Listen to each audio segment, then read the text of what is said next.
आप सभी को प्रभु यीशु मसीह के नाम में स्वागत करता हूं और थैंक यू कि आप आए टाइम पे।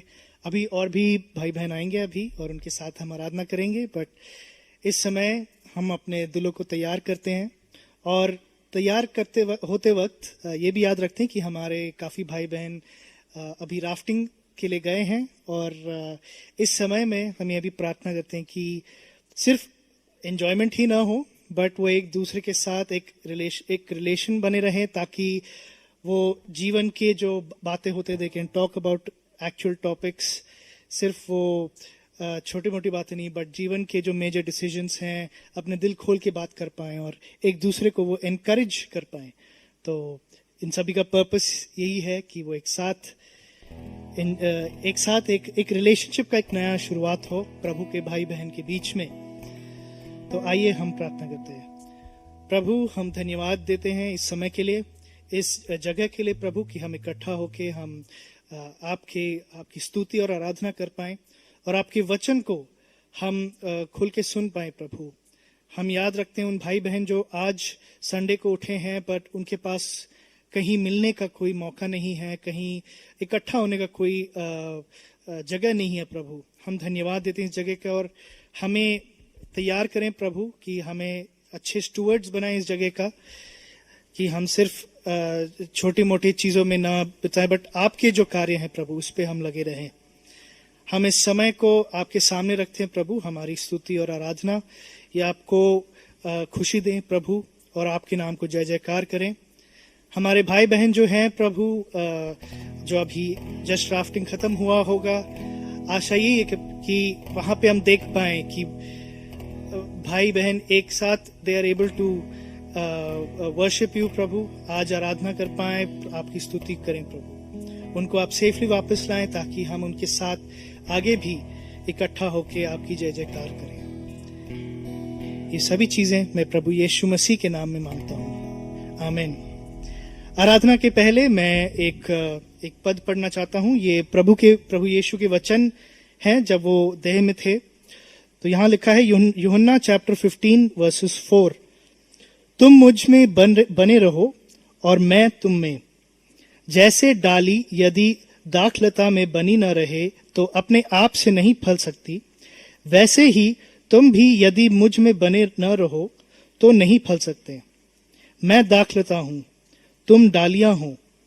जो मुझ में बना रहता है और मैं उसमें, वह बहुत फल फलता है, क्योंकि मुझसे अलग होकर तुम कुछ भी नहीं कर सकते। ये मैं 9th वर्स से पढ़ रहा हूं आगे। जैसा पिता ने मुझसे प्रेम रखा, वैसा ही मैंने तुमसे प्रेम रखा। मेरे प्रेम में बने रहो। यदि तुम मेरी आज्ञाओं को मानोगे तो मेरे प्रेम में बने रहोगे, जैसा कि मैंने अपने पिता की आज्ञाओं को माना है और उसके प्रेम में बना रहता हूं। क्या रिश्ता है कि हम प्रभु के साथ एंजॉय कर सकते हैं, कि हम उनमें बने रहें, वो हम में बने रहें। आइए हम एक साथ खड़े होके आराधना में ये गाना गाएं, तेरे साथ।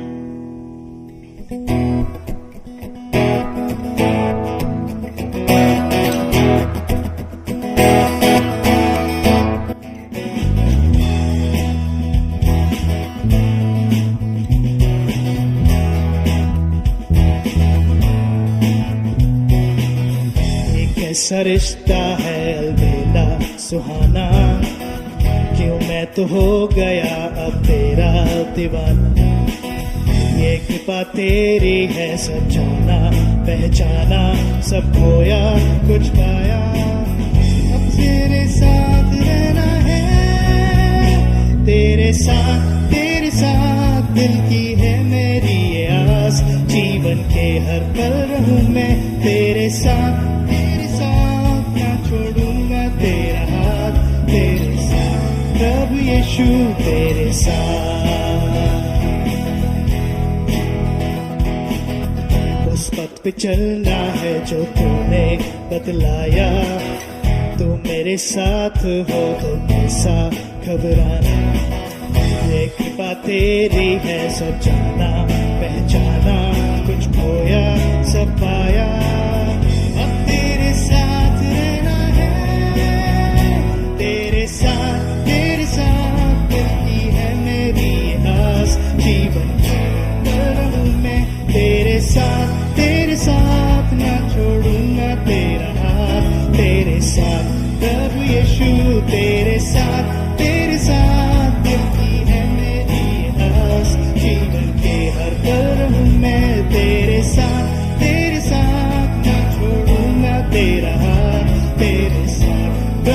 यीशु तेरे साथ, प्रभु यीशु तेरे साथ, प्रभु यीशु तेरे साथ। क्यों ना ये समय लेके एक दूसरे को देख के ग्रीट करें। एक हफ्ते बाद मिल रहे हो आप, हो सके शायद आप बहुत दिनों बाद आज चर्च आ पाए हो।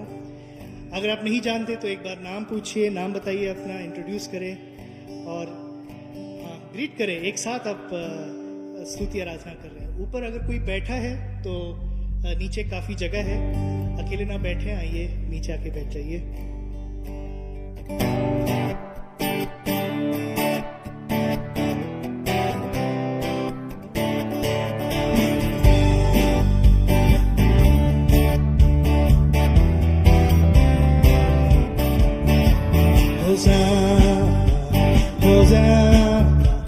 आसमानों के आसमानों में होज़ाना, होज़ाना, आसमानों के आसमानों में लेते हम तेरा नाम, गाते तेरा गुणगान, गूंजे दुनिया में तेरा ही नाम, चलता जैसे आसमान में।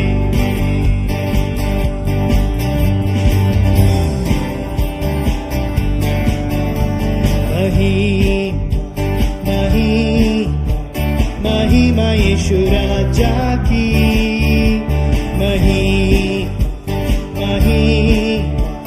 महिमा यीशु राजा की, लेते हम तेरा नाम, गाते तेरा गुणगान, गूंजे दुनिया में तेरा ही नाम, होता जैसे आसमानों में।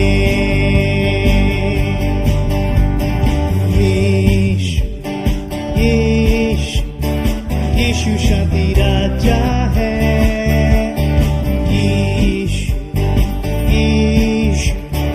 यीशु शांति राजा है, लेते हम तेरा नाम, गाते तेरा गुणगान, गूंजे दुनिया में तेरा ही नाम, होता जैसे आसमान में।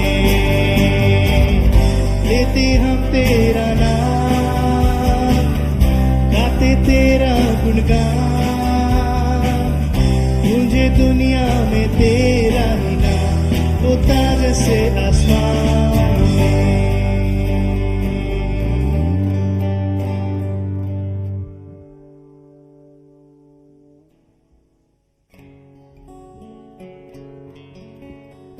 आप में से कितनों ने ये गाना सुना है, संभाल प्रभु जी?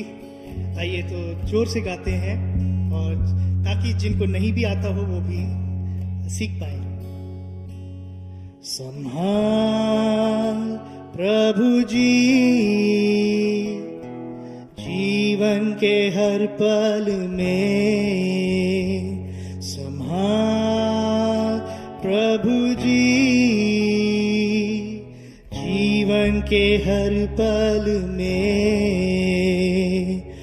अभी तक हमको संभाला तूने, आगे भी अगुवाई कर, अभी तक हमको संभाला तूने, आगे भी अगुवाई कर।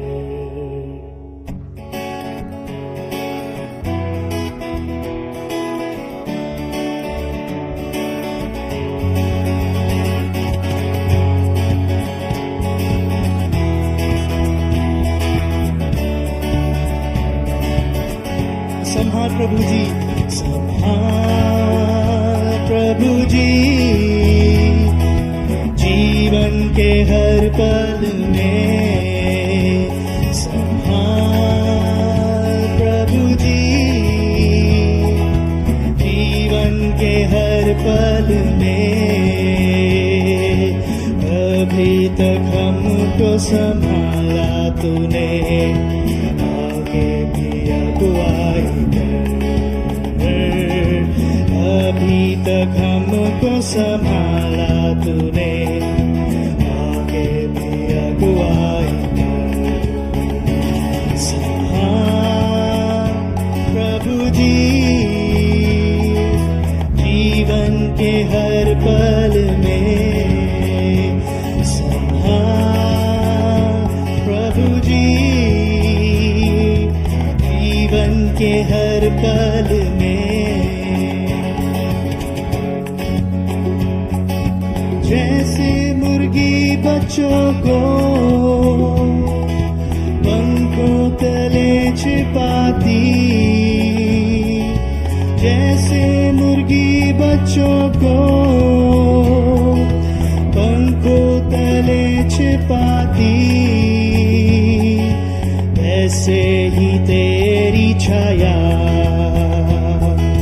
बना है शरण स्थान, वैसे ही तेरी छाया बना है शरण स्थान। प्रभु जी, जीवन के हर पल में संभाल प्रभु जी, जीवन के हर पल में।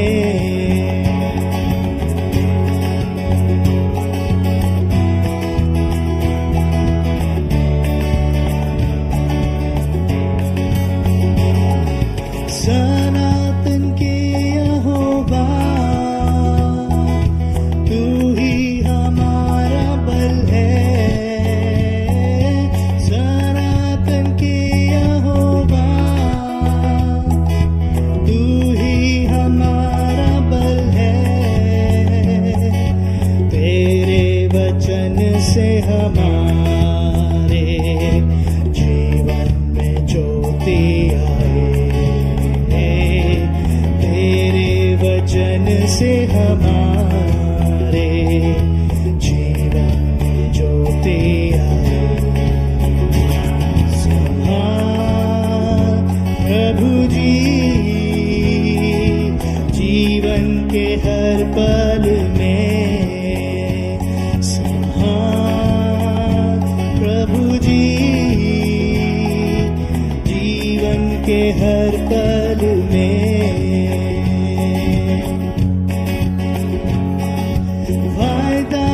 तूने किया तोड़े न कभी मुझे, वायदा ये तूने किया छोड़े न कभी मुझे। खींचा है रूप मेरा हथेली पर अपनी, है रूप मेरा हथेली पर अपने। संभाल प्रभु जी, जीवन के हर पल में संभाल प्रभु जी, जीवन के हर पल में।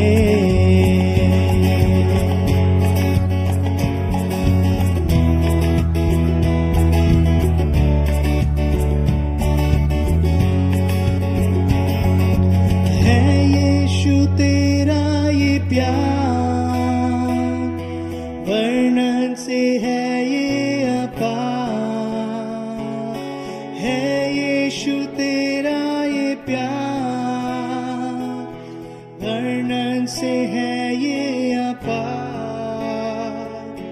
हाथों में हाथ में लाया आसमानी बाप से हाथ में लाया आसमानी बाप से संभाल प्रभु जी, जीवन के हर पल में संभाल प्रभु जी,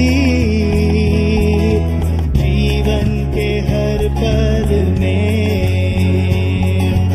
अभी तक हमको संभाला तूने, आगे भी अगुवाई कर। तक हमको संभाला तूने, आगे भी अगुवाई संभाल प्रभु जी, जीवन के हर पल में संभाल प्रभु जी, जीवन के हर पल में। प्रभु हर पल हर वक्त हमें आपकी सहायता चाहिए, आपकी पवित्र आत्मा की हमें जो हमें मार्ग दिखाती है प्रभु, उसकी हमें जरूरत है प्रभु। हमारे आंखें हम डिस्ट्रैक्ट हो जाते प्रभु, दुनिया की जो चीजें हैं, हम दुनिया की जो टेंशन्स हैं उसके पीछे भागे जाते हैं प्रभु, बट हमें आप संभालें प्रभु। हमारे नजरों को प्रभु आपके सामने, आपके ओर ले जाएं प्रभु। हमारी हर जो कार्य, हम जो हर काम करते हैं प्रभु, जो वचन हम बोलते हैं, जो हम सोचते हैं प्रभु, वो आपकी महिमा के लिए हो प्रभु। हम मानते प्रभु कि ये हमारे बल में नहीं है, हमारे बल में तो हमने प्रभु इतना जिंदगी गुजारा है, पर आप में जब आए प्रभु, आपकी पवित्र आत्मा हमें शक्ति देती है, आपकी पवित्र आत्मा हमें याद दिलाती है कि क्या सच में लाइफ में इम्पोर्टेंट है प्रभु, और हमारी लाइफ में प्रभु आप ही इम्पोर्टेंट हैं प्रभु। हमारे लाइफ में आप ही की जरूरत है। हमारे साथ हर पल चले प्रभु, रास्ता दिखाएं।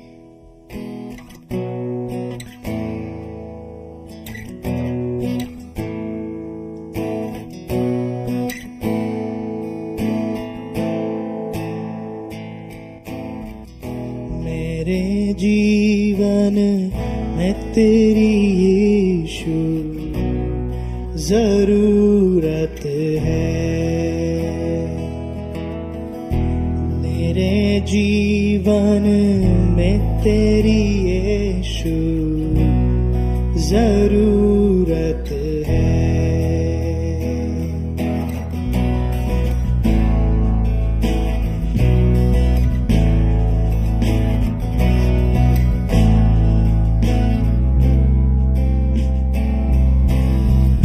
तेरे बिना मैं कैसे जीऊं, कैसे जीऊं तेरे बिन।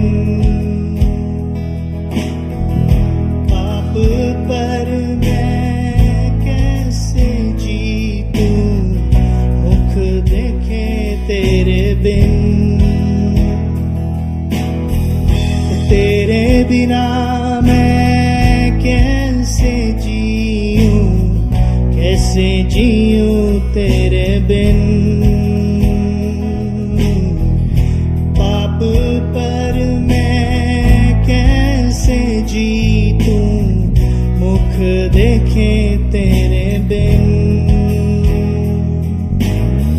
वचन पे भी मन ना लागे, तू सिखाए ना तो।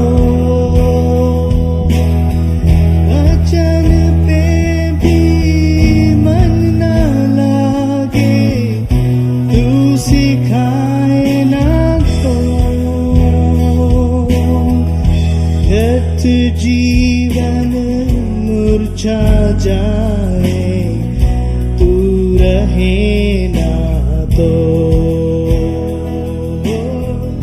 व्यर्थ जीवन मुरझा जाए, तू रहे ना तो। ओ मेरे जीवन में प्रभु, मेरे जीवन में तेरी जरूरत है। मेरे जीवन में तेरी यीशु जरूरत है।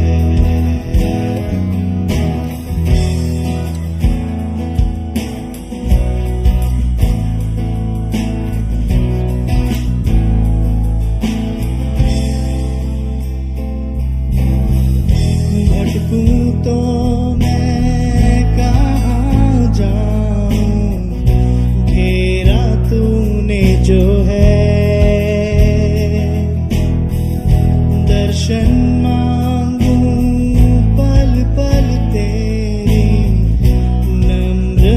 दिल से भटकूं तो मैं कहाँ जाऊं, मेरा तूने जो है दर्शन मांगूं पल पल तेरी नम्र इस दिल से। तेरे लहू के पाक बहाव में मुझको शुद्ध कर दे। तेरे लहू के पाक बहाव में मुझको शुद्ध कर दे। इस शरीर मंदिर में हरदम तेरी प्रशंसा रहे। इस शरीर मंदिर में हरदम तेरी प्रशंसा रहे। ओ मेरे जीवन में प्रभु, मेरे जीवन में तेरी यीशु जरूरत है।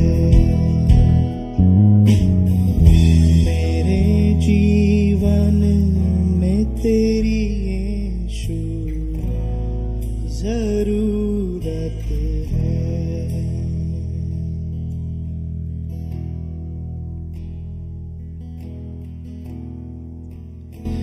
अपने आपके दिल में जो रिक्वेस्ट हैं, आपके दिल में जो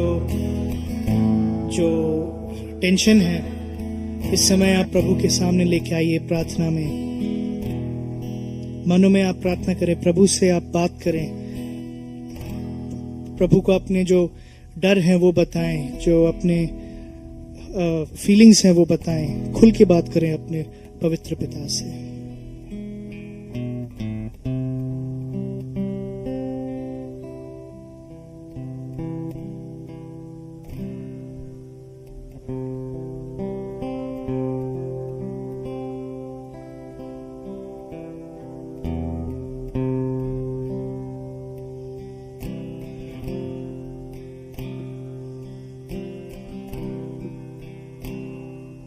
प्रभु अपने बच्चों की पुकार को सुने। प्रभु हम जानते कि आप सुनते हैं प्रभु, हम जानते कि आप अपने समय में आप उत्तर देते हैं प्रभु। बस हमें आप याद दिलाएं कि आप जो चीज से लेके जाते हैं प्रभु वो हमारे भले के लिए है। प्रभु हम जब डर के मारे हम दुनिया की चीजों पे विश्वास रखते हैं प्रभु, हमें याद दिलाएं कि आप ही एक स्थिर चट्टान है प्रभु। हम जब अपने रिक्वेस्ट, हम अपने दिल में जो बातें हैं आपके सामने लेके आते हैं प्रभु, हमारे दिल को बदले प्रभु, क्योंकि आप परफेक्ट हैं प्रभु, आप अच्छे हैं प्रभु, आप एक प्यारे पिता हैं और आप हमारे महान राजा हैं प्रभु। इस समय प्रभु हम अपने भेंट को आपके पास लेके आते हैं।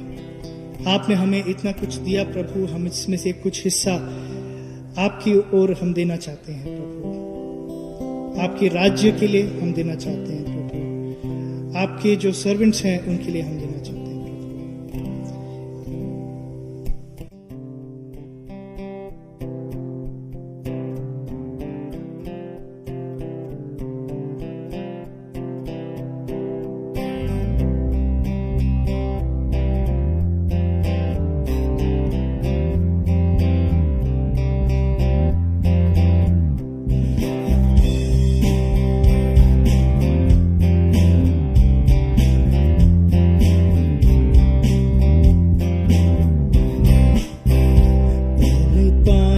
से हम बाट जोते आवे की बाट जोते आवे की बाट जोते पल पाए जैसे हम बाट जोते आवे की बाट जोते आवे की बाट जोते खुदा है राजा सर्वदा आशा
जैसे हम बाट जोते आवे की बाट जोते आवे की बाट जोते फल पाए जैसे हम बाट जोते आवे की बाट जोते आवे की बाट जोते खुदा है राजा सर्वदा आशा अपनी तू है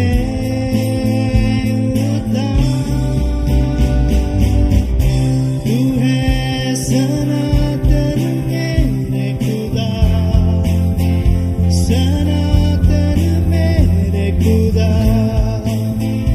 नशरा में इतना तू धकता है कभी तू है निर्बल का सहारा कमजोरों का दिलासा काबों की तरह उड़ाता है तू है सनातन मेरे खुदा सनातन मेरे खुदा नशरा में इतना तू धकता है कभी तू है निर्बल का सहारा कमजोरों का दिलासा काबों की तरह उड़ाता है।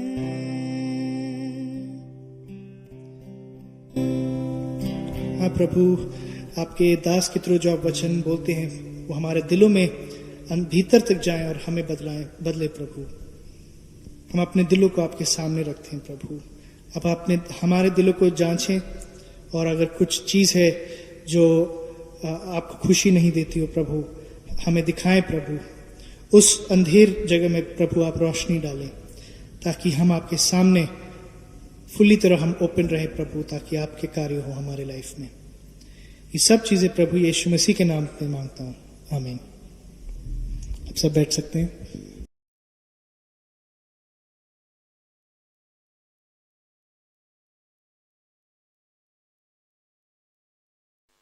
पूछा, तू तो बीमार नहीं है, फिर तेरा मुंह क्यों उतरा है?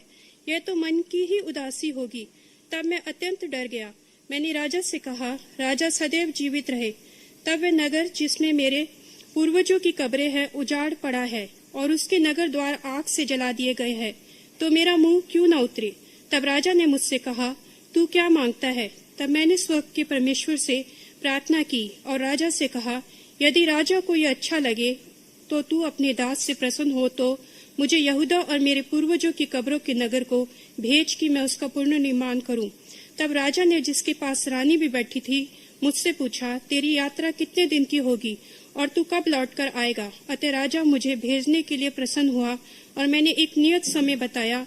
फिर मैंने राजा से कहा, यदि राजा को अच्छा लगे तो मैं महानाद के उस पार के प्रांतों के राज्यपालों के लिए मुझे इस आश्रय की चिट्ठियां दी जाए कि जब तक मैं यहूदा न पहुंचूं वे मुझे अपने अपने देश में से होकर जाने दे। और राजकीय वन के रक्षक आसाप के लिए भी इस आश्रय का पत्र मुझे दिया जाए कि वह मुझे मंदिर के पास किले के फाटकों की कड़ियां बनाने के लिए, शहरपना के लिए और उस घर के लिए जिसमें मैं रहूंगा लकड़ी दे। राजा ने मेरी विनती स्वीकार कर ली, क्योंकि मेरे परमेश्वर की कृपा दृष्टि मुझ पर थी। तब मैंने महानाद के पार वाले प्रांतों के राज्यपालों के पास जाकर उनको राजा के पत्र दिए। राजा ने मेरे साथ सेनापति और घुड़सवार भी भेजे थे। और जब होरानी, संबलत और तोबिया नामक अमोनी कर्मचारी ने सुना कि कोई व्यक्ति इजराइलियों की भलाई करने की इच्छा से आया है, तो उनको बहुत बुरा लगा। मैं यरूशलेम पहुंचकर वहां 3 दिन रहा। तब मैंने रात्रि में उठकर कुछ पुरुषों को अपने साथ लिया। मैंने किसी को नहीं बताया कि मेरे परमेश्वर ने यरूशलेम के लिए मेरे मन में क्या बात डाली है। और मेरी सवारी के पशु को छोड़ मेरे संग कोई दूसरा पशु नहीं था। मैं रात को तराई फाटक में से होकर अजगर कुएं की ओर फिरा, कूड़ा फाटक तक गया और यरूशलेम की टूटी हुई शहरपना और आग से जलाए गए फाटकों का निरीक्षण करता रहा। तब मैं सोते के फाटक से होता हुआ राजा के कुंड तक गया, परंतु वहां मेरी सवारी के पशु के निकलने के लिए स्थान नहीं था। इसलिए मैं रात के समय घाटी से होकर यरूशलेम की शहरपनाह का निरीक्षण करता गया। फिर तराई फाटक से लौट गया और अधिकारियों को नहीं मालूम था कि मैं कहाँ गया था और मैंने क्या किया, और ना मैंने यहूदियों, याजकों, रईसों, अधिकारियों और दूसरे काम करने वालों को ही अब तक कुछ बताया। तब मैंने उनसे कहा, तुम तो देखते हो कि हम कैसी दुर्दशा में पड़े हैं कि यरूशलेम उजाड़ पड़ा है और उसके फाटक आग से जले हुए हैं। आओ हम यरूशलेम की शहरपनाह को फिर से बनाएं कि हमारी और अधिक निंदा न हो। फिर मैंने उनको बताया कि मेरे परमेश्वर की कृपा दृष्टि मुझ पर कैसे बनी रहे, और यह भी कि राजा ने मुझसे क्या क्या बातें कही थी। तब उन्होंने कहा, आओ हम बनाने लगे। इस प्रकार उन्होंने इस अच्छे कार्य में हाथ लगाया। परंतु जब होरानी, संबलत, तोबिया नामक अमोनी कर्मचारी और गेशम नामक अरबी ने यह सुना, तो वह हमें ठट्टों में उड़ाने और हमें तुच्छ जानकर कहने लगे, तुम ये क्या कर रहे हो? क्या तुम राजा से विद्रोह करोगे? तब मैंने उनको उत्तर दिया, स्वर्ग का परमेश्वर हमारा कार्य सफल करेगा, इसलिए हम जो उसके दास है निर्माण कार्य में जुट जाएंगे। परंतु यरूशलेम में तुम्हारा ना तो कोई भाग, ना अधिकार और ना स्मारक हो। प्रभु अपने वचन के पढ़े जाने पर आशीष दे। जय मसीह की सबको। कैसे हैं आप लोग? कुछ लोग बढ़िया लग रहे हैं क्योंकि कुछ ही लोगों ने जवाब दिया। कैसे हैं आप लोग? Okay, good good. प्रभु के भवन में आकर कई लोग होंगे जो बहुत समय बाद चर्च आए होंगे। वैसे तो ऑनलाइन तो सभी लोग अटेंड कर ही रहे होंगे। कुछ लोग चर्च में भी बैठ के ऑनलाइन करते हैं। मैं भी कभी कभी चेक कर लेता हूँ कि आवाज़ ठीक से आ रही है कि नहीं। प्रभु का धन्यवाद हो आज के दिन के लिए।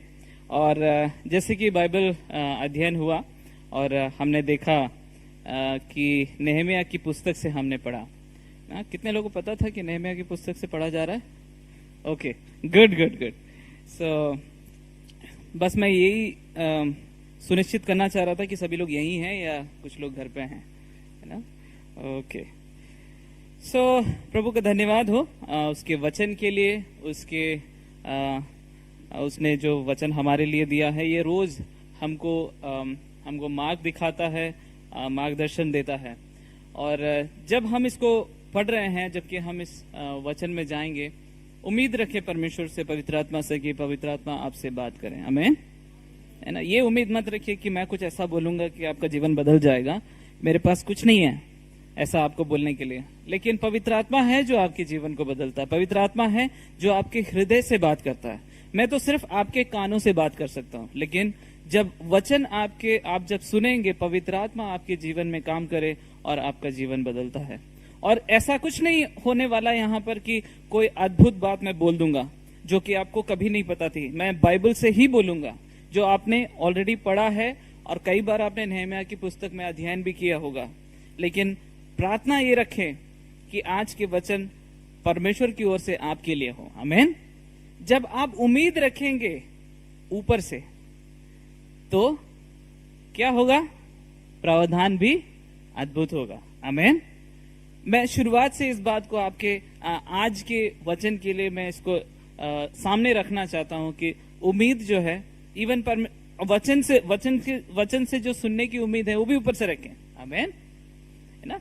तो उससे क्या होगा कि आपका जीवन में जो बातें होंगी वो आज पहले जैसी नहीं रहेंगी। आमीन। आमीन बोल सकते हैं आप। प्रार्थना के बाद आमीन बोलते हैं ना, तो आप बीच बीच में आमीन बोल सकते हैं। आमीन का मतलब बस यही है कि जो मैंने बोला आप उससे सहमत है ना? तो आमीन क्योंकि बहुत इजी है, छोटा वर्ड है। आप मेरे साथ एग्री करते हैं तो आप बोल सकते हैं आमीन। ओके। इससे पहले कि हम इस पुस्तक में जाएं, थोड़ा सा मैं पुस्तक का बैकग्राउंड आपको बताना चाहता हूं, ताकि पुस्तक की बातें जो हम लोग आगे को देखेंगे वो आपको और अच्छे से समझ में आ जाए। आपको दानियल याद है? दानियल, शद्रक, मेशक, अबेदनगो ना? कितने लोग को याद है? काफी लोगों को याद है। अच्छा, दानियल जिनको आग में डाला था, याद है किसी को? कब डाला था आग में? ओके, शेर की मान में डाला था। गुड। और शद्रक, मेशक, अबेदनगो को आग में डाला था। ओके। वो समय था जब इजराइल बंदवाई में गया ही गया था, शुरुआती समय में, और बाबिलोन के राज्य में वो लोग को ले जाया गया। और इजराइल में से जितने अच्छे लोग दिखे उनको दिखे कि अच्छा ये लोग हमारे काम के हो सकते हैं, हमारे काम के बन सकते हैं, उनको ले गए। यानी हष्ट पुष्ट लोग, जवान लोग, जो बीमार है, कमजोर है, गरीब है, जिनको ज्यादा नॉलेज नहीं है, उनको वहीं छोड़ दिया ना। ऐसे ही होता है ना कि हर कहीं पर भी हर तरीके के लोग मिलते हैं। और वो जो लोग छूट गए, कुछ लोग डर के वजह से, या जब आक्रमण हुआ तो कुछ लोग भाग गए, जंगलों में छुप गए, पहाड़ों में छुप गए, और कुछ लोग वहीं पर बंधुआई में छूट गए, गरीबी में। जब सब लूट के चला गया तो बाकी जो उनके पास बचा कुचा कुछ नहीं था, इजराइल में जो लोग थे। और बाबिलोन के जो राज्य था वो 70 साल तक चला। यानी इजरायली लोगों को लेकर गए बाबिलोन, वो लोग 70 साल बंधुआई में रहे। कितने साल? और बंधुआई के बाद, बाबिलोन के राज्य के बाद फारसी राज आया, फारसी राज, और इंग्लिश में पर्शिया बोलते हैं। और पर्शिया राज आने के बाद तो लगभग नेहमिया के समय तक अगला 70 साल बीत गया। सो नेहमिया, जब बाबिलोन का राज खत्म हुआ, जब फारसी का राज आया, तो उनका नियम थोड़ा सा बदल गया। तब उन्होंने कहा इजरायली लोग जो वापस जाना चाहते हैं वो वापस जा सकते हैं। तो तब इजरा कुछ लोगों को लेकर वापस चले गए। नेहमिया से पहले की बात बता रहा हूँ, इस किताब से पहले की बात बता रहा हूँ। और जरुब्बाबेल मंदिर बनाने के लिए वापस आए, है ना। और उसके बाद फिर इजरा वापस आए और लोगों को वचन समझाया, वचन के यानी व्यवस्था को समझाया, परमेश्वर को। उसके बाद नेहमिया का पुस्तक आता है। तो अभी बैकग्राउंड समझ में आ गया। तो 70 साल बाबिलोन और 70 साल पर्शिया, कितने साल हो गए? लगभग, मतलब बिल्कुल डिक्टो नहीं, बिल्कुल लगभग जो है 140 साल बीत चुके थे इजराइल बंधुआई में जाने के बाद। और अभी जो इजराइल की हालत ये है कि यहां पर इजराइल बहुत ही ज्यादा टूटा हुआ समय है। हालांकि जरुब्बाबेल आए और लोगों को लीड किया, और ये भी बहुत इंटरेस्टिंग स्टोरी है। इजरा और नेहमिया दोनों किताबें अगर जोड़कर पढ़ेंगे तो आपको बहुत कुछ पता चलेगा। आने वाले समय में शायद अध्ययन होगा, प्रभु की मर्जी होगी। और जब ये सब हुआ तो सबसे पहले जरुब्बाबेल आए, मंदिर स्थापित किया। फिर उसके बाद इजरा आया और इजरा ने लोगों को वचन के बारे में सिखाया, क्योंकि काफी साल हो गए थे, लगभग 100-120 साल हो चुके थे बंधुआई में जाने के बाद। जो बचे हुए लोग थे वो व्यवस्था भूल गए, उनके तौर तरीके भूल गए। आपको याद है सामरी स्त्री के बारे में? यह यीशु मसीह बात करता है, हमारे पूर्वज तो पहाड़ों में आराधना किया करते थे, है ना। तो उनके तौर तरीके, आराधना का ढंग भी भूल गए, क्योंकि वचन से, बंधुआई में जाने के बाद वचन से दूर हो गए। उनको वचन को ठीक से मालूम नहीं था। स्क्रॉल्स जो है वो लुट गए थे। उस समय बाइबल हुआ नहीं करती थी, स्क्रॉल्स हुआ करते थे, वो सब बंधुआई में चला गया था। तो इजरा वापस आए और लोगों को वचन सिखाया। ये जब समय था, उस समय चॉइस थी कि ज्यादातर कुछ लोग बाबिलोन में रुक सकते हैं और जो जाना चाहते जा सकते हैं। तो नेहमिया और उनके कुछ लोग जो बंधुआई में ही थे, काफी सालों से खानदानी बंधुआई में चले गए थे। लेकिन नेहमिया का परिवार जो है बहुत राजा से बहुत करीब था। उस राजा का राजा जो है हिंदी में क्या नाम है उसका? राजा अरक्स Arthashastra. Okay, thank you so much. So वो राजा के पास वो पियाऊ का काम करता था, यानी दाख मधु पिलाने का काम करता था। राजा कोई भी दाख मधु पिए या कुछ भी पिए, उससे पहले नेहमिया पीता था और फिर राजा को देता था। आप सोचेंगे तो बहुत अच्छा लग्जरी जॉब है। लग्जरी जॉब नहीं था, बहुत ही रिस्की जॉब था। अगर राजा को किसी ने मारने की कोशिश करी जहर से, तो पहले कौन मरेगा? नेहमिया मरता है। उसके बाद तब पता चलता है कि हाँ, राजा को किसी ने मारने की कोशिश करी। तो बहुत रिस्की जॉब भी था, लेकिन दूसरी तरफ बहुत भरोसेमंद का भी जॉब था ना। सो जो पिलाने वाला होता है बहुत राजा के करीबी होना चाहिए और भरोसेमंद होना चाहिए, तभी वो जॉब मिल पाता है। और आगे चलकर नेहमिया राजा का बहुत ही ज्यादा प्रिय गवर्नर भी बना। हम देखेंगे उसको। तो जब पहले अध्याय जब हम पढ़ेंगे तो पहला पद कोई पढ़ दीजिएगा हिंदी में।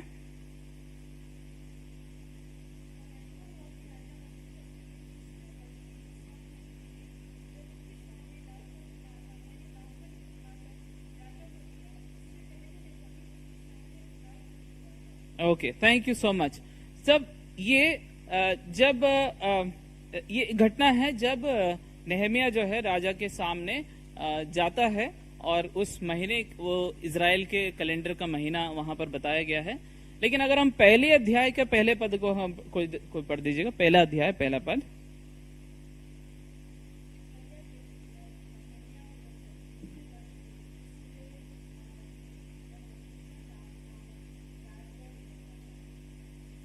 Thank you. एक और पद।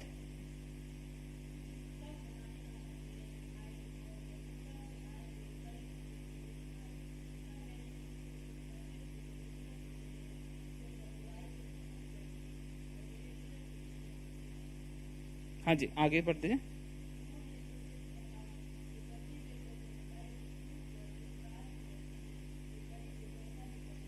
Thank you. जी जी, पढ़िए पढ़िए।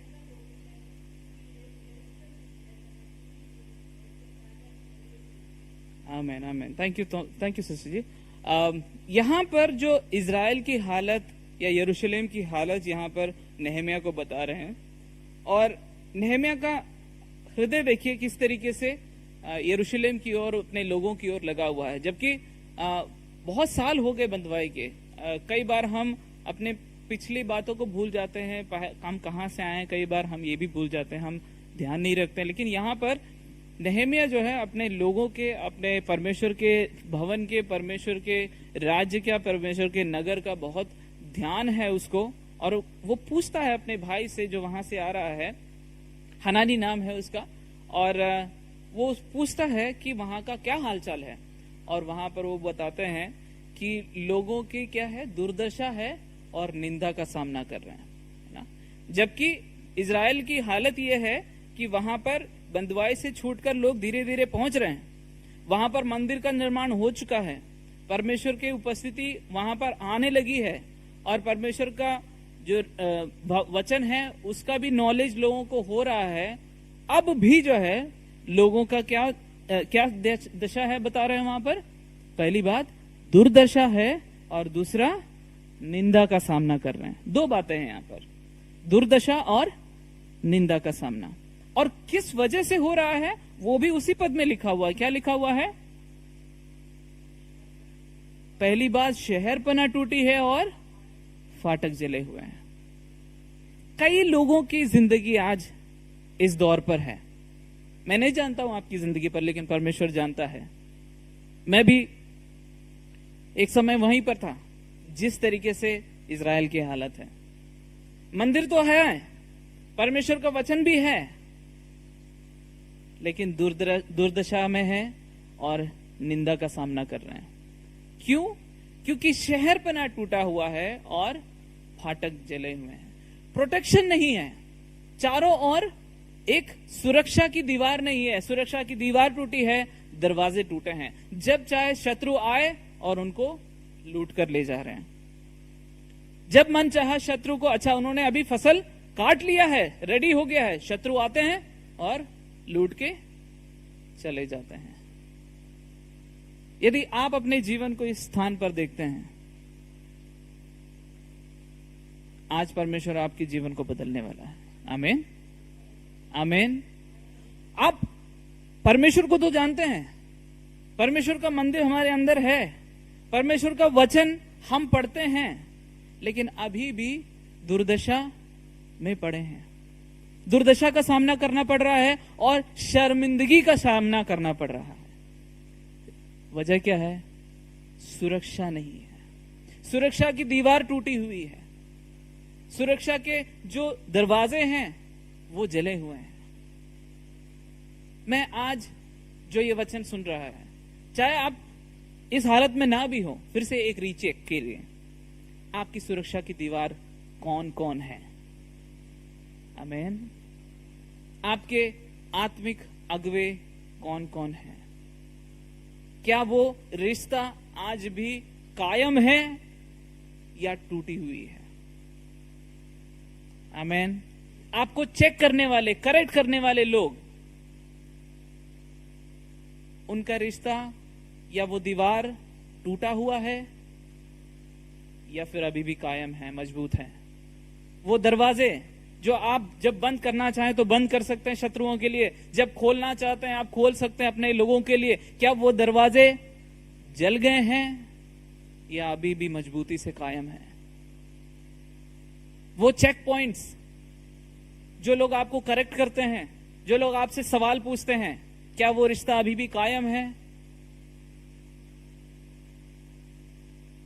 ये इंट्रोस्पेक्शन का टाइम है, अपने अंदर झांकने का, अपने जीवन में देखने का समय है। परमेश्वर बहुत लोगों को आपके जीवन में देता है एज अ प्रोटेक्शन, दीवार की तरह, दरवाजों की तरह। आमीन। हम कई बार दीवार पसंद नहीं करते क्योंकि हम दीवारों के होकर पार नहीं जा सकते, हम दीवार से होकर उस पार देख नहीं सकते हैं। हमारे लिए कई बार बाधा जैसी महसूस होती है, मैं जो करना चाहता हूं मैं कर नहीं पा रहा हूं क्योंकि ये रोक रहा है मुझे। लेकिन कई बार हम दीवार अगर तोड़ देते हैं तब क्या होता है? तब शत्रु के लिए भी वो दरवाजा, वो जगह खुल जाती है कि आपके अंदर आए, आपके जीवन में आए और लूट कर ले जाए आपको। इसलिए दुर्दशा और शर्मिंदगी का सामना करना पड़ता है। आमीन। क्या आप मुझसे एग्री करते हैं? आमीन। आपके माता पिता, आपके आत्मिक अगुवे, आपके बॉस, आपके साथ में काम करने वाले, आपके अच्छे दोस्त जो आपको गलत चीज के लिए रोकते हैं और अच्छी चीज के लिए एनकरेज करते हैं।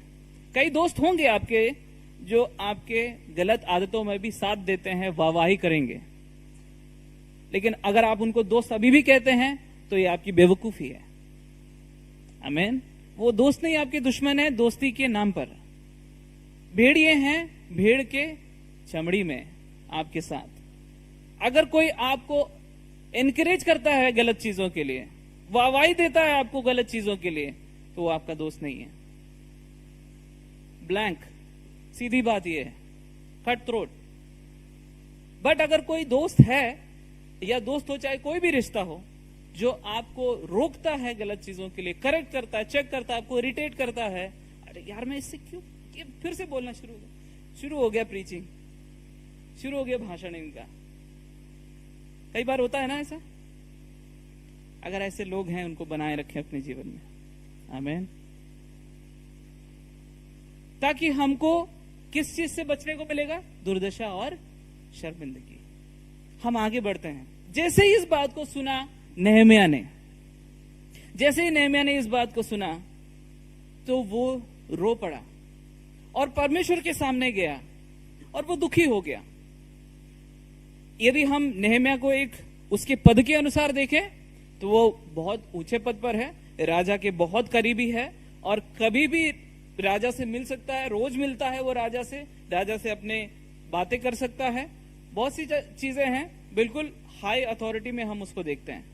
लेकिन सेम टाइम पर नेहमिया जो है सेंसिटिव भी है। सेम टाइम पर नेहमिया सेंसिटिव बोले तो बहुत संवेदनशील भी है। कैसे संवेदनशील है? क्योंकि जैसे ही उसने लोगों के बारे में सुना, उनकी दुर्दशा के बारे में सुना, वो रोने लगा, दुखी हो गया और प्रार्थना करने लगा। पहले अध्याय में अगर हम पढ़ेंगे उसको, उसके चौथे 5वें पद से आगे 11वें पद तक पूरा उसकी प्रार्थनाएं लिखी हुई हैं, प्रभु से उसने भी क्या बात किया। ये एक बहुत बहुत अच्छी उदाहरण हम यहां पर देख सकते हैं कि हमको किस तरीके से किसी भी प्रॉब्लम का रिस्पॉन्ड करना चाहिए। किसी भी जब समस्या हमारे सामने आती है तब हमको किस तरीके से हम उस समस्या का सामना करना चाहिए।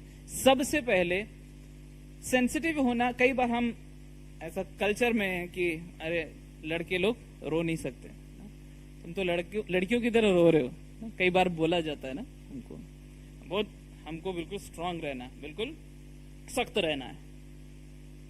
लेकिन यहां पर नेहमिया सेंसिटिव था, यानी संवेदनशील था दूसरों की हालत को देखकर। जब हम किसी को दुखी में देखते हैं क्या हम सिर्फ उसको नजरअंदाज करके अपने कंफर्ट जोन में घुमा लेते हैं अपने नजरों को, या फिर हम उसके दुख को समझने की कोशिश करते हैं उसके? नेहमिया उस तरीके का एक व्यक्ति था। नेहमिया ऐसा व्यक्ति था जो अपने लोगों के लिए हृदय नरम था उसके लिए। और सबसे पहले उसने कोई भी प्लान भी बनाने से पहले सबसे पहले क्या करता है? पहली बात वो परमेश्वर के सामने जाता है। क्यों ना हम इस बात को अपने जीवन में प्रैक्टिकल लागू करना शुरू कर दें। कोई भी जीवन के कोई भी समस्या या कोई भी परिस्थिति को यदि हम प्रॉब्लम को सॉल्व करना चाहते हैं, क्यों ना हम सबसे पहले परमेश्वर के सम्मुख जाएं, प्रार्थना में घुटने को टेकें और परमेश्वर से बातें करें। इससे पहले कि हम कोई प्लान बनाएं, इससे पहले कि हम कोई भी चीजों को करने के लिए सोचे भी, उससे पहले क्या करता है नेहमिया? परमेश्वर के सम्मुख प्रार्थना में जाता है। आमीन। और उसके बाद अगले अध्याय में, दूसरे अध्याय में हम देखते हैं कि वो राजा के पास जाता है और बात करता है। राजा के पास भी बिल्कुल सीधे यूं जाके बात शुरू नहीं करता है, लेकिन जब राजा रिस्पॉन्ड करता है तब वो बात अपना बताने लगता है, जो हमने बाइबल रीडिंग में हमने देखा। अभी बाइबल पाठ में अभी हमने पढ़ा उसको, किस तरीके से राजा से बात करता है। और राजा पूछता है कि तू उदास क्यों हो? वो राजा ने इसलिए पूछा क्योंकि वो कभी भी उदास नहीं था राजा के सामने। कुछ लोग होता है ना, हमेशा मुंह लटका रहता है। ऐसे लोगों को कोई नहीं पूछता है भाई तू उदास क्यों है। लेकिन वो ऐसा व्यक्ति नहीं था, इसलिए राजा की नजर उस पर गई और पूछा कि क्या हुआ। और आई एम वेरी श्योर कि राजा का फेवरेट रहा होगा नेहमिया, क्योंकि उसने जो भी मांगा राजा प्रसन्न होकर, मजबूरी में नहीं, प्रसन्न होकर परमिशन दे दिया। हमको ये भी चाहिए, ये लेटर भी चाहिए, वो भी चाहिए, जाने की छुट्टी भी चाहिए, मुझे इतने दिन की छुट्टी चाहिए। मुझे नहीं पता कितने दिन की छुट्टी मांगी होगी, आई एम श्योर कम से कम 2 महीने से ज्यादा ही मांगा होगा, क्योंकि 52 डेज में दीवार खड़ी हो गई है, बट उससे ज्यादा ही लेके गया होगा मार्जिन लेके छुट्टी। आप अपने बॉस को जब जाएंगे छुट्टी मांगने, 2 दिन की छुट्टी मांगेंगे तो कैसा आता है रिस्पॉन्स, आपको पता है, मुझे बताने की जरूरत नहीं है। लेकिन ये राजा से बात कर रहे हैं और आई एम श्योर कि राजा के साथ उसका रिश्ता एक अलग ही लेवल पर है। और राजा को भरोसा है ये जो बोल रहा है जेन्युइन है, क्योंकि नेहमिया, इससे हमको पता चलता है कि नेहमिया जेन्युइन व्यक्ति था। आमीन। और वो भरोसे को जीतने वाला व्यक्ति था। इवन राजा के भरोसे को भी उसने जीत लिया, ऐसा व्यक्ति था वो। आमीन। और मुझे लगता है, मुझे श्योर है कि ये इसलिए हुआ क्योंकि वो परमेश्वर के अगुवाई में चलने वाला व्यक्ति था। पूरे बुक में अगर हम पढ़ेंगे, आप देखेंगे उसको एक एक कदम पर उसने परमेश्वर की सुनी। एक एक कदम पर उसने सेंस किया कि आने वाला है। परमेश्वर उसको साइंस एंड वंडर से, यानी चिन्ह और चिन्हों से जो है परमेश्वर उसको संदेश देता था कि तुम्हारे लिए प्लॉटिंग हो रही है। आगे चलकर शत्रुओं ने नेहमिया को मारने की कोशिश करी, वो भी जो है परमेश्वर ने उसके आत्मा में उसको जता दिया कि ये तुम्हारे शत्रु की प्लानिंग है तुमको मारने के लिए।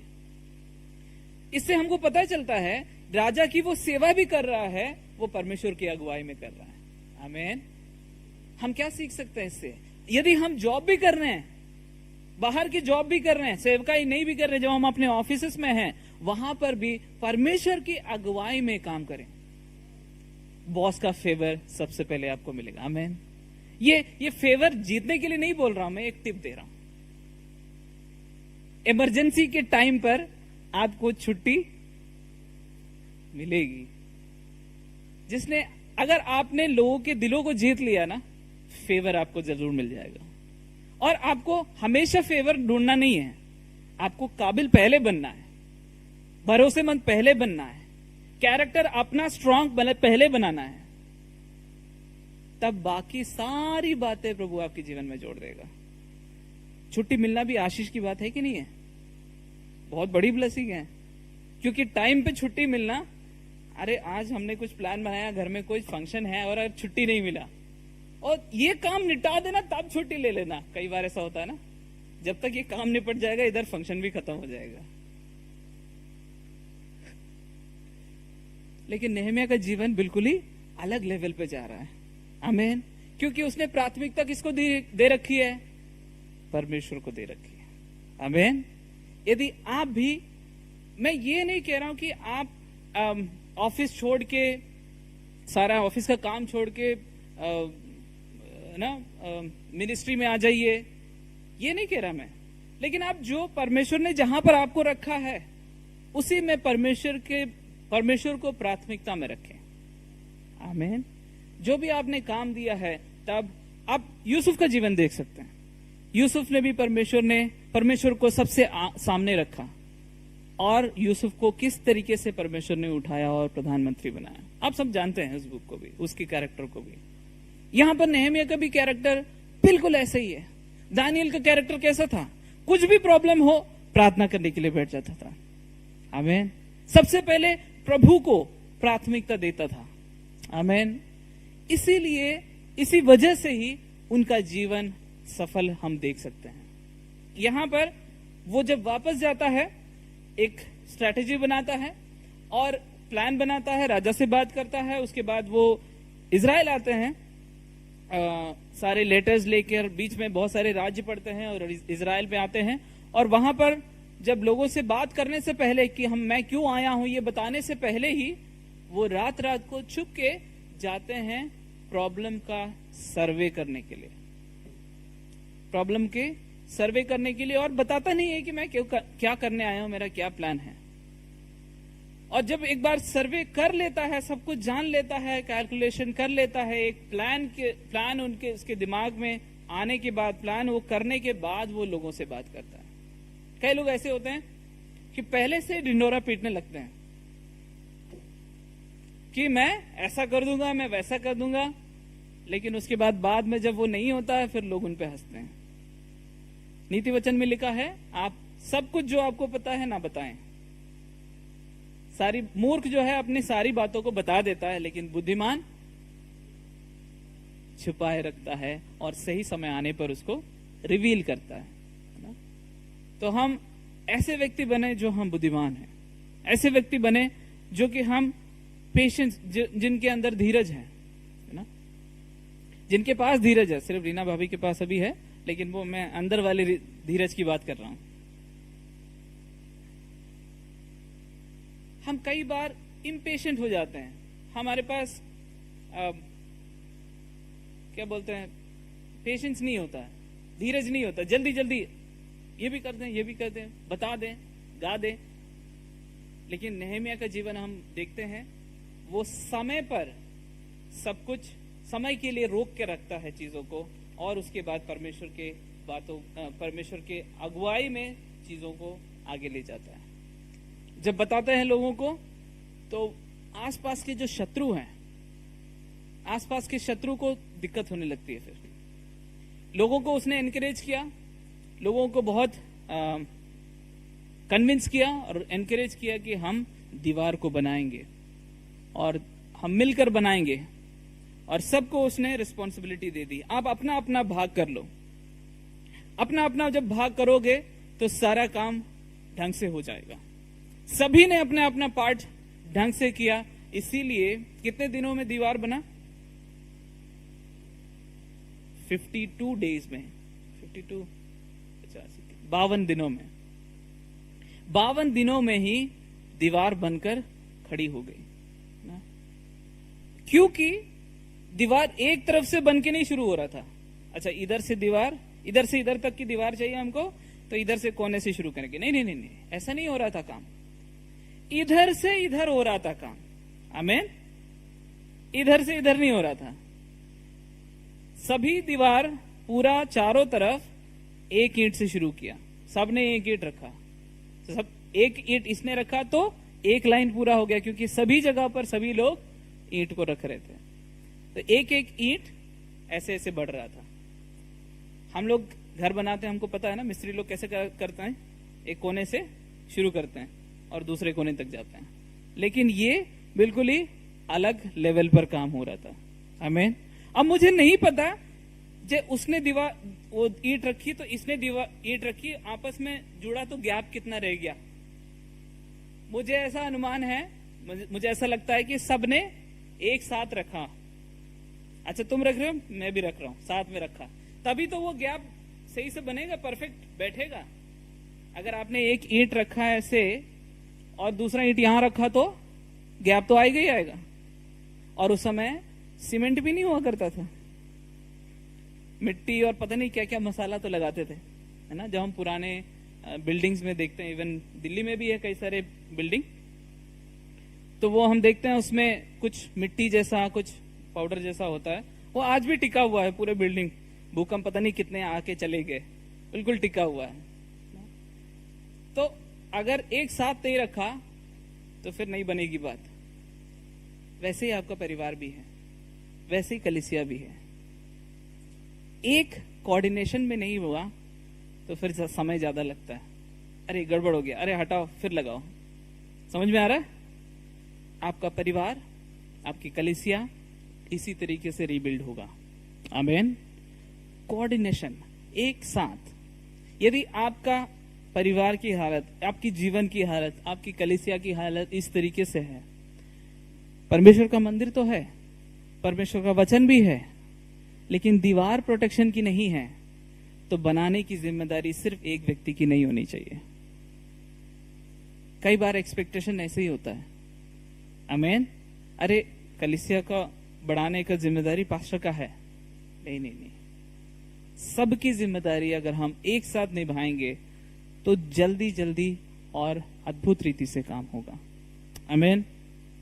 जब लोगों ने देखा कि दीवार बन रही है, अब लोगों को बहुत प्रॉब्लम होने लगी, है ना। दूसरे अध्याय में आखिरी में अगर हम देखते हैं ना, संबलत को भी आगे जाके प्रॉब्लम हुई। लोग मजाक उड़ाने लगे, अरे तो क्या कर रहा है, क्या क्या तो बोलने लगे, तुझसे नहीं होगा, ये दीवार तो ऐसे लोमड़ी चढ़ जाएंगे और नीचे गिर जाएगी। लिटरली ऐसे ही बोला है, बाइबल में लिखा है। अगर आज की भाषा में चढ़ेंगे तो बोलेंगे तो एक कुत्ता ऊपर चढ़ जाएगा तो भी नीचे गिर जाएगा वो दीवार, है ना। उस समय लोमड़ियां हुआ करती थी ज्यादा, आजकल घरों में भी हैं। और तो कहने का मतलब है कि तुमसे बनेगा नहीं, तुमसे कोई बात नहीं बनेगी, और इतनी कमजोर बनेगी, अगर बनेगी भी तो सक्सेसफुल नहीं होगा। लोग बहुत सारी बातें बोलेंगे, जब आप बहुत सारी बातें बोलेंगे और लोगों को दिक्कत होगी। अरे भाई मैं अपना घर बना रहा हूं, तुम्हें क्या दिक्कत हो रही है, राइट।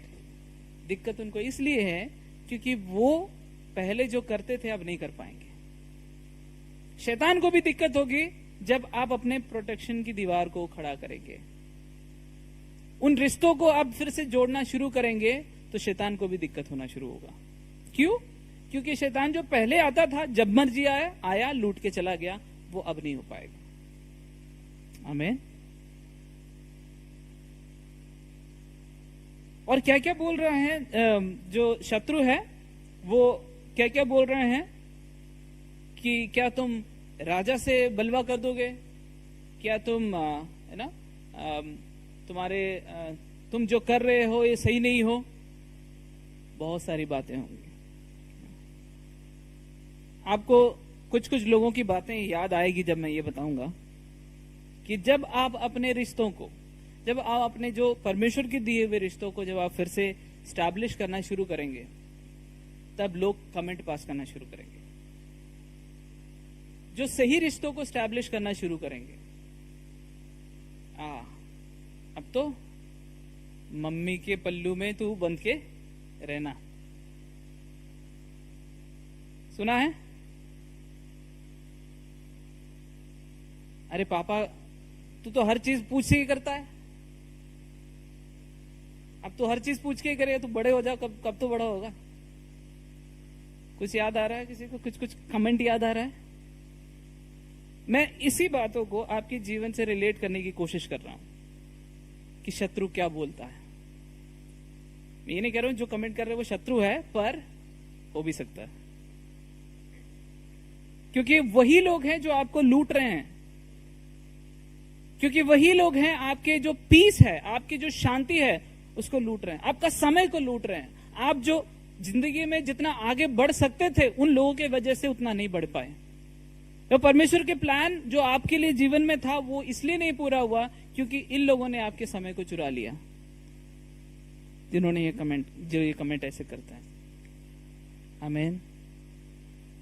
और कई बार हमारा अपना अहम भी हमको रोकता है। अरे मैं क्यों बोलूं, मैं क्यों करूं? क्योंकि हमारा घमंड जो है हमको रोकता है उस दीवारों को, उस प्रोटेक्शन की दीवार को बनाने से। आमीन। जबकि हम नेहमिया के जीवन को हम स्टडी कर रहे हैं, जबकि हम नेहमिया के जीवन को पढ़ रहे हैं, वो जाते हैं लोगों को बात करते हैं और जाते हैं लोगों को एनकरेज करते हैं। और जब सबसे पहले वो डोर को फिक्स करते हैं, जब दीवारें ऊपर उठने लगी डोर को फिक्स करते हैं।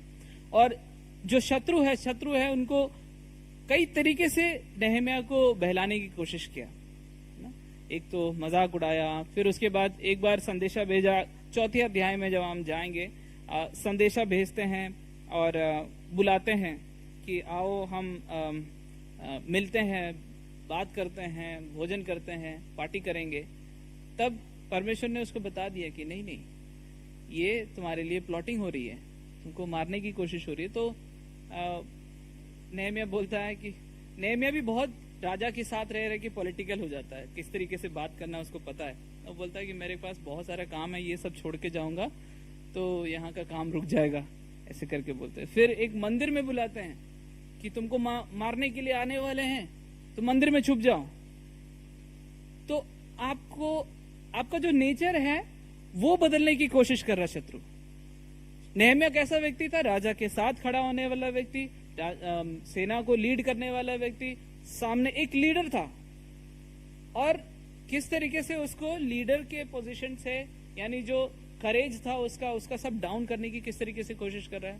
तो फिर नेहमिया फिर से बोलता है, नहीं, ये मैं नहीं हूं जो तुम छुपाने की कोशिश कर रहे हो, मैं तुम जो कह रहे हो मैं आके छुप जाऊं, ऐसा व्यक्ति नहीं हूं मैं।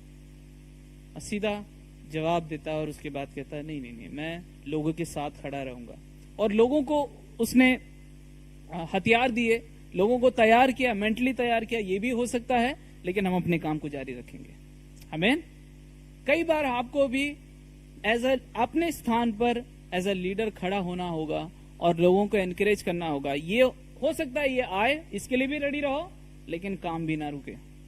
आमीन। कई बार ऐसा आपको भी करना पड़ सकता है अपने अपने स्थान पर, जहां परमेश्वर ने आपको अगुवाई दिया है, जहां पर आपको परमेश्वर ने लीडरशिप दिया है। और कुछ बातें जो और 52 डेज में दीवार बनकर खड़ी हो जाती है, छठे अध्याय में हम पढ़ेंगे। और 7वें अध्याय में उसने लोगों को अपॉइंट करना शुरू कर दिया। और बहुत सारी बातें वो पिछले बातें और वो सब सारी चीजें लिखी हुई है, हिस्ट्री लिखी हुई है, समरी लिखी हुई है नेहमिया की पुस्तक में। अगर आप पूरे पुस्तक को अध्ययन करेंगे, एक बहुत ही खूबसूरत बुक है जो परमेश्वर के बारे में बताती है कि परमेश्वर का काम, अद्भुत काम किस तरीके से होता है। कुछ बातें, जबकि मैं अपने संदेश के अंतिम पड़ाव पर हूं, मैं कुछ बातें जो नेहमिया के कैरेक्टर के बारे में हैं, कुछ बातें मैं आपको बताना चाहता हूं। अगर कोई नोट कर रहा है तो नोट कर सकते हैं। पहली बात, जो नेहमिया था वो संवेदनशील था। आमीन। क्या यीशु मसीह संवेदनशील था कि माचो था? बिल्कुल सख्त था, तो स्ट्रांग था। स्ट्रांग होने का मतलब संवेदनशील होना नहीं, ऐसा भी नहीं है। समझ रहे हैं? यीशु मसीह जब भीड़ को देखा तो तरस से भर गया, वहां पे लिखा हुआ है, कई बार लिखा हुआ है। हमें हम कैरेक्टर्स को तो पढ़ रहे हैं, लेकिन द फेवरेट और जो परफेक्ट मॉडल है वो यीशु मसीह है। मैं जब भी रिलेट करता हूं, मैं उसको कंपेयर करना मुझे बहुत पसंद है मुझे। सो जब यीशु मसीह भी संवेदनशील था, परमेश्वर से जुड़ा हुआ व्यक्ति था नेहमिया। क्या यीशु मसीह था? हर दिन परमेश्वर के साथ समय बिताता। नेहमिया का भी जीवन में हम देखते हैं पूरे, अगर बाइबल में, अगर मैं पद नहीं पढ़ा रहा हूं ताकि समय ज्यादा हो जाएगा, लेकिन मैं एनकरेज कर रहा हूं आप सभी को इवन जो ऑनलाइन भी देख रहे हैं, तो पूरी बुक को पढ़िए। अगर आप देखेंगे वहां पर देख सकते हैं कि नेहमिया कभी भी सामना किया किसी भी प्रॉब्लम का, परमेश्वर के पास सबसे पहले जाता है। कई जगह पर आपने वहां पर लिखा नहीं है साफ साफ कि परमेश्वर के पास गया, प्रार्थना किया, लेकिन आप आगे की बातों को, उसके मुंह से निकलने वाली बातों को आप सुनेंगे, तब समझ में आपको क्लियर हो जाएगा कि ये परमेश्वर के सामने गया है, परमेश्वर से सुन के आया है। हमें कई बार आप किसी से मिलते हैं, जनरली ज्यादातर मैं कई पास्टर से मिला हूं और उनसे जब बात करता हूं तो ऐसा मुझे फील होता है कि ये परमेश्वर से सुन के आया है। हमें कभी आपको महसूस हुआ? क्यों ना हम भी ये इच्छा रखें, हम ऐसे व्यक्ति बन जाएं। हम किसी से अगर हम बात करते हैं तो ऐसा बात करें कि उनके जीवन बदल जाए। वो तभी होगा जब आप परमेश्वर से सुन के आएंगे, परमेश्वर के वचन से समझ कर आएंगे, तभी आपके मुंह से ऐसी बात नहीं निकलेगी।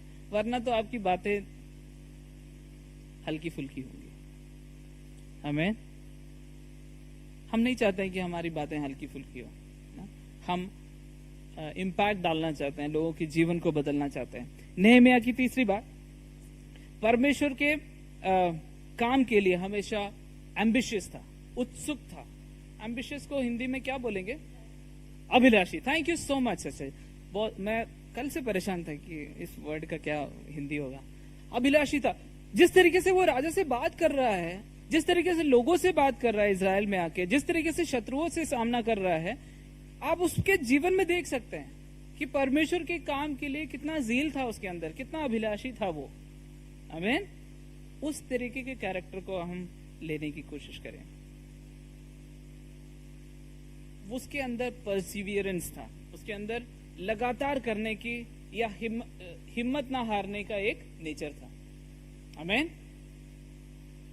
पांचवी बात, उसके अंदर अगुवाईपन था, वो एक लीडर था। आमीन। अपनी जगह को वो जानता था, कहां पर मुझे परमेश्वर ने रखा है और कहां पर मुझे स्ट्रॉन्ग स्टैंड लेना है और कहां पर मुझे सेंसिटिव होना है। आमीन। कई बार हम मिक्स कर देते हैं, जहां स्ट्रॉन्ग खड़ा होना वहां हो जाते हैं और उसके बाद जहां पर हमको सेंसिटिव होना है वहां पर बिल्कुल सख्त हो जाते हैं। नहीं।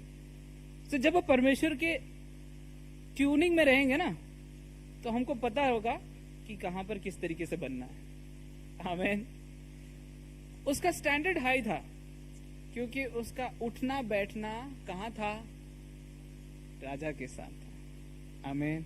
यदि आपको अपना स्टैंडर्ड हाई करना है ना, आप भी अपना उठना बैठना किसके साथ है थोड़ा सा देख लीजिए। आजकल तो खैर लॉकडाउन है, अपने परिवार के साथ ही उठ रहे बैठ रहे हैं, बट उठने बैठने की बात यह है कि आप किसके साथ कम्युनिकेट कर रहे हो, किसके साथ अपना बातचीत चल रहा है, किसके साथ आपका जो विचारधारा है, किसके साथ आप आदान प्रदान कर रहे हो।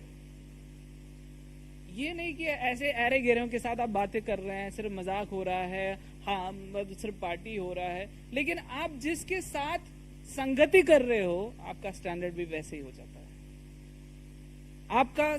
आपका संगति राजा के साथ है तो आपका स्टैंडर्ड भी उस लेवल का हो जाएगा। लॉकडाउन है, कुछ नहीं कर सकते, कहीं नहीं जा सकते, किसी से नहीं मिल सकते हैं, यीशु मसीह के साथ समय बिताइए, देखिए आपका स्टैंडर्ड कहां से कहां चला जाएगा। आमीन। सामान खरीद लेने से, अच्छे कपड़े खरीद लेने से, अच्छा गाड़ी खरीद लेने से, जब आप मुंह खोलेंगे ना, समझ में आ जाएगा आपका लेवल क्या है।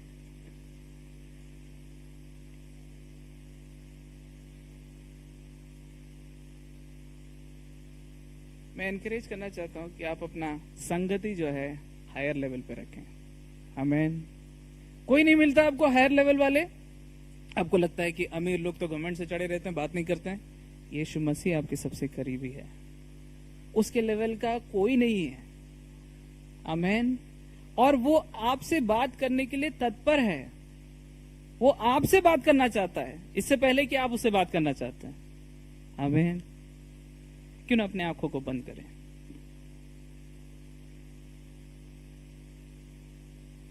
और जो कुछ हमने वचन में सुना, थोड़ा सा मनन करें नेहमिया के जीवन को, नेहमिया के जीवन की बातों को। जबकि मैं थोड़ा सा रिपीट कर रहा हूं, उसके जो कैरेक्टर है, उसकी क्वालिटी का थोड़ा सा आप अपने जीवन में झांकें। क्या ये सारी बातें हमारे अंदर हैं? अगर है तो कितना है, और अगर नहीं है क्या मैं और उसको कैसे बढ़ा सकता हूं? नेहम्याह सहनशील था, संवेदनशील था, परमेश्वर से जुड़ा हुआ था, परमेश्वर के काम को करने के लिए उत्साहित रहता था। उसके अंदर लगातार कोशिश करने की एक आदत थी। हिम्मत ना हारूं उसके अंतर मन में चलता था। हर बात को परमेश्वर से सुनकर करता था। उसके अंदर लीडरशिप था। वो एक अगवा था। अच्छा, उसका हाई स्टैंडर्ड था। क्यों ना हमारे जीवन में भी इन बातों को परमेश्वर से मांग लें। प्रभु, ये सारी बातें मेरे जीवन में भी हों। ये सारे बहुत अच्छी बातें हैं मेरे जीवन में, कुछ कुछ एरिया में कम है, कुछ कुछ एरिया में अच्छे हैं। प्रभु, मुझे और बेहतर बना। प्रभु जी, ये सारी बातें यीशु मसीह मेरे अंदर आ जाने से होगा। यस, आपके अंदर पवित्र आत्मा है, परमेश्वर का मंदिर है, परमेश्वर का वचन पढ़ रहे हैं, परमेश्वर का ज्ञान है, लेकिन वो दीवार जो सुरक्षा की दीवार है, प्रभु वो भी मुझे रीबिल्ड करने की क्षमता दे। प्रभु, मुझे फिर से वो दीवार मजबूत और उन रिश्तों को मजबूत करने के लिए अगुवाई दे। मुझे सिखा प्रभु जी, मुझे रास्ता दिखा कि कैसे होगा ये, ताकि मेरे जीवन का शहरपना भी बन जाए और मैं एक मजबूत व्यक्ति बन सकूं। मेरा परिवार का जो स्थिति है वो भी बदल जाए। शत्रु आकर मेरे परिवार को लूट कर ले जाते हैं, हमारे परिवार की शांति को ले जाता है।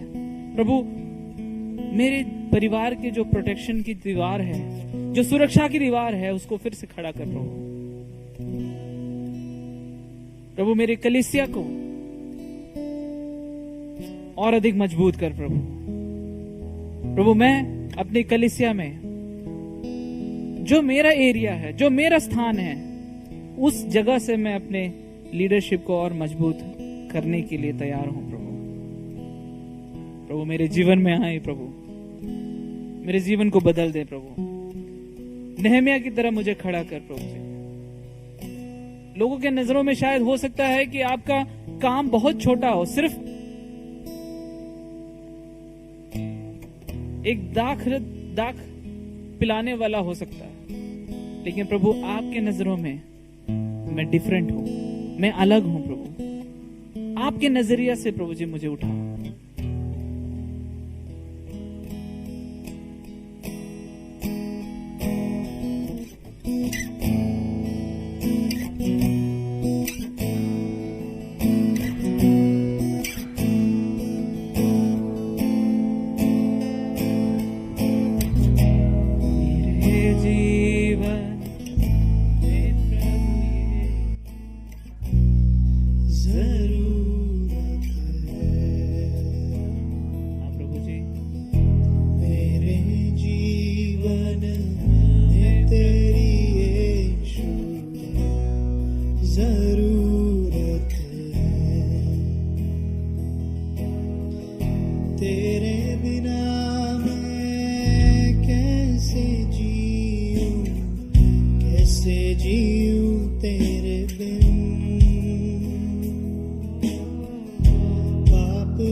देखे तेरे बिन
कि आप अपने जीवन को इस वचन के अनुसार आगे ले जाना चाहते हैं और बेहतर करना और एक और कदम आगे बढ़ाना चाहते हैं।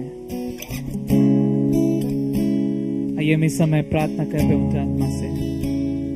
क्यों ना अपने स्थानों पर खड़े हो जाएं सभी, और ये समय हो कि परमेश्वर को अपने जीवन को इस वचन के अनुसार समर्पित करें। प्रभु, ये जो वचन है मेरे जीवन में यूं ही चला ना जाए, चिड़िया आकर उड़ा ना ले जाए, रास्ते के किनारे जो बीज हो वैसे ना हो,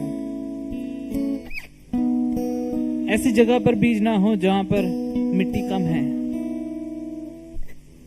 लेकिन ऐसी जगह पर हो जो कि अच्छी भूमि पर गिरे, क्योंकि आने वाले समय में प्रभु और अधिक फल आए, 30 गुना, 60 गुना और 100 गुना फल आ सके प्रभु। जैसे कि प्रभु नेहम्याह ने उन कामों को भी संभव किया जो कि असंभव लगता था लोगों को, क्योंकि वो आपके इच्छा के अनुसार कर रहा था प्रभु। प्रभु जी, हम भी आपकी इच्छा के अनुसार, आपकी योजना के अनुसार करना चाहते हैं प्रभु। प्रभु, आपकी इच्छा को पूरा करने के लिए आज हमको कोई फिजिकल दीवार को बनाने की जरूरत नहीं, लेकिन मगर प्रभु आपकी अगुवाई में चलने की जरूरत है, जिस तरीके से नेहम्याह ने किया। होने दे आपकी अगुवाई हमारे साथ बनी रहे, हर बातों में प्रभु जी आपको महिमा मिल सके प्रभु, ये वचन हमारे जीवन में पूरा हो सके। यीशु मसीह के नाम में मांगते हैं, आमीन आमीन। आइए हम इस समय अंतिम प्रार्थना को करेंगे और बेनेडिक्शन में जाएंगे, जबकि हम सभी लोग खड़े हैं। प्रभु जी, हम तेरे धन्यवाद देते हैं आज के दिन के लिए प्रभु जी, आज की सभा के लिए प्रभु, और प्रभु जी धन्यवाद देते हैं प्रभु जी, आप हमारे मध्य में हैं, हमारे बीच में हैं प्रभु, अपने वादे के अनुसार होने दे प्रभु जी। जबकि हम जो भी वचन, जो भी संगति, जो भी आराधना के समय बिताए हैं प्रभु जी, इन सब बातों में प्रभु जी आपको प्रभु जी महिमा मिले, और प्रभु जी आपका आशीष प्रभु जी हमारे जीवनों में हम मांगते हैं प्रभु। अपने पिछले हफ्ते हमें संभाल कर रखा है प्रभु जी, अगले हफ्ते के लिए भी प्रभु जी हम सामर्थ मांगते हैं और आपकी अगुवाई को मांगते हैं। उन्हें दे प्रभु जी आपकी संगति प्रभु जी हमारे साथ बनी रहे। उन्हें दे प्रभु जी आप हमारा हाथ थाम कर हमको अगला हफ्ता चला प्रभु जी, जहां पर भी हमको जाना है हमको बताएं, जहां पर नहीं जाना है प्रभु वो भी हमको बताएं प्रभु। धन्यवाद प्रभु, धन्यवाद यीशु आपकी अगुवाई के लिए, यीशु मसीह के नाम से मांगते हैं। यीशु मसीह का अनुग्रह और पिता परमेश्वर का प्रेम और पवित्र आत्मा की संगति आज से लेकर जब तक कि यीशु मसीह का दोबारा आगमन नहीं होता हमारे साथ बनी रहे। आमीन आमीन। Thank you. आपका ये हफ्ता आशीषमय हो। जय मसीह की सबको।